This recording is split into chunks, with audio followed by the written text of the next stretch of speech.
जय हिंद भाई सभी को। उम्मीद करता हूँ सब अच्छे होंगे। तो दोस्तों, दिल्ली पुलिस ड्राइवर का भाई जो स्कोर कार्ड है या मैं फाइनल आंसर की कहूँ, वो आ चुका है। सभी ड्राइवर वाले भाइयों ने देख भी लिया होगा। तो इस वीडियो में हम बात करेंगे कि किस तरीके से इन्होंने एक अलग ही लॉजिक लगा दिया भाई नॉर्मलाइजेशन के अंदर। तो सेम चीजें कांस्टेबल एग्जीक्यूटिव के अंदर भी होनी है। तो जितने कांस्टेबल वाले भाई बहन है, मैं इस वीडियो में आप लोगों को ये बताऊंगा कि कैसे इन्होंने जो ये नॉर्मलाइजेशन है वो किया है। भाई सीधी सी बात है, हमें इंतजार रहता है स्कोर कार्ड का या फाइनल आंसर की का, क्योंकि सबके मन में एक जिज्ञासा रहती है कि मेरे नॉर्मलाइजेशन में कितने मार्क्स बढ़े, मेरी हार्ड शिफ्ट थी, मेरी इजी थी। तो इन्होंने क्या लॉजिक लगा के ये नॉर्मलाइजेशन किया है, इस पे हम बात करेंगे। इसके अलावा रिजल्ट पे बात करेंगे। बिल्कुल हर कोई थक चुका है भाई रिजल्ट का इंतजार करते करते, आखिर चल क्या रहा है। तो वीडियो को एंड तक देखते रहना, ज्यादा से ज्यादा भाई शेयर कर देना। सबसे पहले मैं इस टॉपिक पे वीडियो स्टार्ट करूँ, एक छोटी सी इंफॉर्मेशन दे देता हूँ। आप लोग भाई किसी भी एग्जाम की तैयारी कर रहे हैं, मॉक टेस्ट बहुत जरूरी हो जाते हैं और आप लोग सेल का इंतजार करते हैं। तो अभी फिलहाल में टेक्स्ट बुक पे सेल चली हुई है, 3 दिन रहेगी, 29, 30 और 31। समर सिलेक्शन सेल 439 रुपए में ईयरली पास मिल जाएगा आप लोगों को। इसमें आपको सारे भाई मॉक मिल जाएंगे किसी भी वैकेंसी के, साथ में प्रीवियस ईयर पेपर वगैरह सब कुछ मिल जाएगा। तो जिस भी भाई को पास परचेज करना है, मेरा कूपन कोड DNC यूज कर लेना, एक्स्ट्रा आप लोगों को डिस्काउंट मिल जाएगा।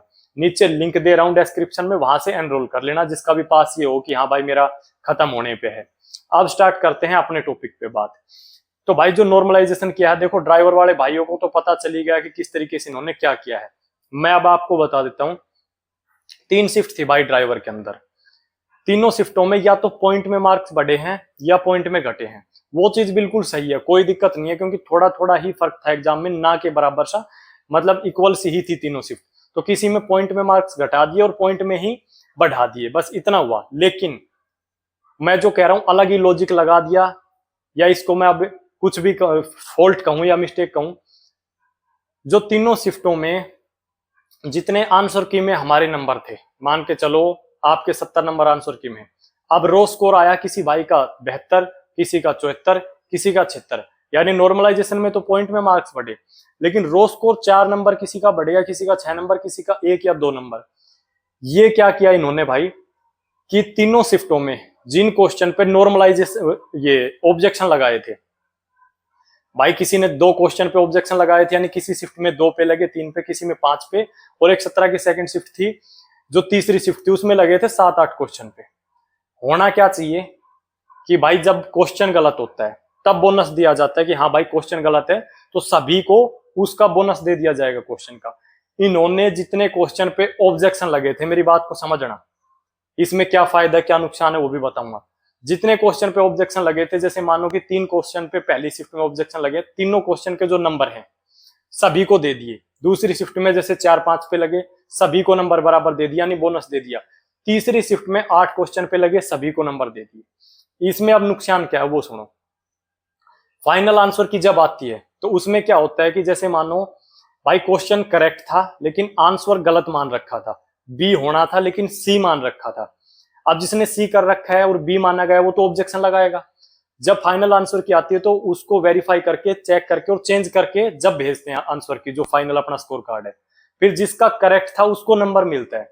अब सभी को बोनस मिलने का मतलब ये है कि चाहे किसी ने ए ऑप्शन चूज किया था, चाहे बी, चाहे सी या डी, यानी सब बराबर कर दिए। उस चीज का कोई मतलब ही नहीं रहा ऑब्जेक्शन लगाने का। इस चीज में सिर्फ ये हो गया, जिस शिफ्ट में जितने ज्यादा ऑब्जेक्शन वाले क्वेश्चन, उतना उनका रो मार्क्स बढ़ गया। इसीलिए 17 की सेकंड शिफ्ट में हमें ये लग रहा था जब रिजल्ट आया था तब कि भाई नॉर्मलाइजेशन में 7-8 नंबर बढ़े हैं। नॉर्मलाइजेशन में सिर्फ पॉइंट में बढ़े घटे हैं, लेकिन रो मार्क्स बढ़ गया भाई, 80 वाला 85 तक भी पहुंच गया। ये चीज है। तो इसमें यही है कि भाई जिस तरीके से चीजें हुई है, इसका मतलब तो ये हुआ कि जिस शिफ्ट में ज्यादा ऑब्जेक्शन लगा दिए, अगर ऐसा ही भाई सेम चीज अगर कांस्टेबल एग्जीक्यूटिव में भी होती है, और होने के चांसेस भी है, तो यही होगा कि ऑब्जेक्शन जिसमें ज्यादा लग गए उसमें फिर ज्यादा बोनस मिल जाएंगे। अब दूसरी भाई रिजल्ट की बात कर ले। भाई बिल्कुल परेशान हो चुका है हर कोई। अब इंटरनल क्या चीजें चल रही है, क्या नहीं चल रही है, किसी को कुछ भी नहीं आइडिया क्या समस्या आ रही है ऐसी, क्योंकि तैयार होने में तो इतना समय लगता नहीं है। ये चीज आपको भी पता है भाई, मेरे को भी पता है। कब रिजल्ट आएगा कब नहीं आएगा कुछ भी अभी नहीं कहा जा सकता। हाँ, फिजिकल का मैंने बहुत पहले बताया था, उस टाइम पे आप लोग ये कह रहे थे कि अभी इतनी जल्दी हो जाएंगे, आप ऐसे ही कह रहे हो कि 15 जून के बाद। मैंने बहुत पहले ये चीज बताई थी कि भाई 15 जून के बाद आपके फिजिकल होने, इससे पहले नहीं होंगे। वो चीजें मैंने गर्मी वगैरह से लेकर आप लोगों को समझाई थी। तो भाई रिजल्ट के लिए अपने सीधी सी बात है, आगे जो भी आपके एग्जाम वगैरह फिजिकल के लिए आपके वैसे गोडे टूट चुके होंगे तैयारी करते करते, तो अपना साथ साथ लाइब्रेरी वगैरह ज्वाइन आप कर लो। अगर नहीं किया तो आगे जो भी एग्जाम है साथ साथ तैयारी करो, क्योंकि इस भर्ती में पता ही नहीं क्या होगा, किसका सिलेक्शन होगा किसका नहीं होगा, कुछ भी नहीं पता। सारी चीजें अलग ही लेवल की चल रही है स्टार्टिंग से ही। तो अपने आगे की जो भी तैयारी, जो भी आपका नजदीक एग्जाम है उसकी तैयारी करो, जब आना होगा जब आ जाएगा। कोई आइडिया नहीं है भाई इस चीज का। फिजिकल आपके जाएंगे, मैं 15 जून के बाद की बोल के गया था, लेकिन ये आपके जुलाई में फिजिकल जाने हैं। तो भाई इस वीडियो कितना ही रखते हैं, धन्यवाद।